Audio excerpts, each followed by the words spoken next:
जय हिंद साथियों। आप जानते हैं हमारे देश की जो न्याय की पद्धति है, जो न्याय करने का तरीका है, वो कितना लचर और ढीला है। कई केस तो ऐसे होते हैं कि जो विक्टिम्स हैं या जिन्होंने केस किया होता है वो मर जाते हैं, लेकिन फैसले नहीं आते। तो ये जो झूठा केस करती हैं ना लड़कियां कोर्ट में, आपको डरने की आवश्यकता नहीं है, क्योंकि ये चलता रहेगा कारवां। आप बूढ़े हो जाएंगे तब भी चलता रहेगा। फैसला मत कीजिए, आपका कुछ नहीं बिगड़ेगा।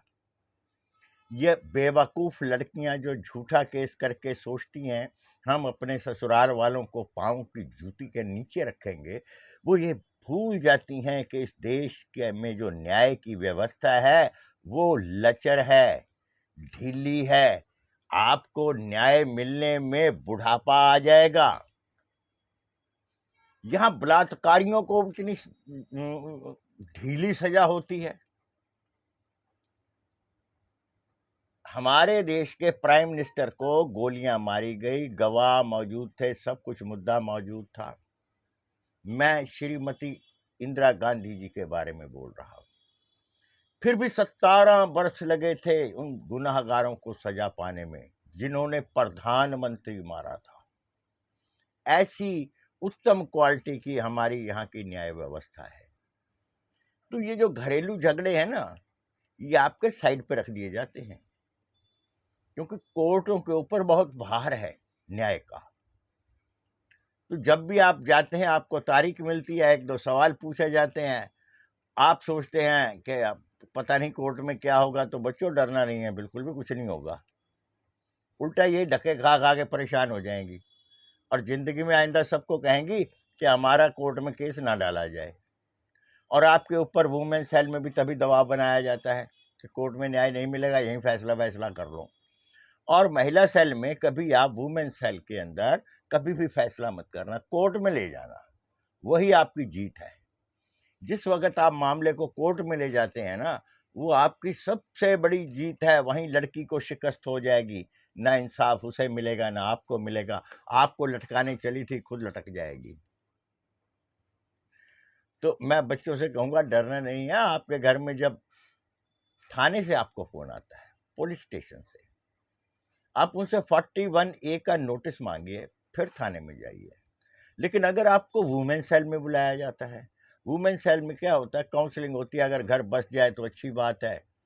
तो वहाँ पर मोस्टली लड़की बड़ी चौड़ी होती है, उसे हमारे कानून पर बड़ा भरोसा होता है कि अब लड़के से इतने 10-15 लाख तो हम ले ही लेंगे। वहाँ पर आप फैसला मत कीजिए।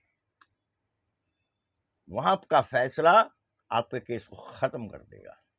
जैसे ही आप कोर्ट के अंदर केस ले जाएंगे, वहाँ लड़की के हौसले ख़त्म हो जाएंगे, केस ख़त्म नहीं होगा। 10-10, 20-20 लाख रुपए मांगने वाली मैंने जीरो पे जाती देखी है।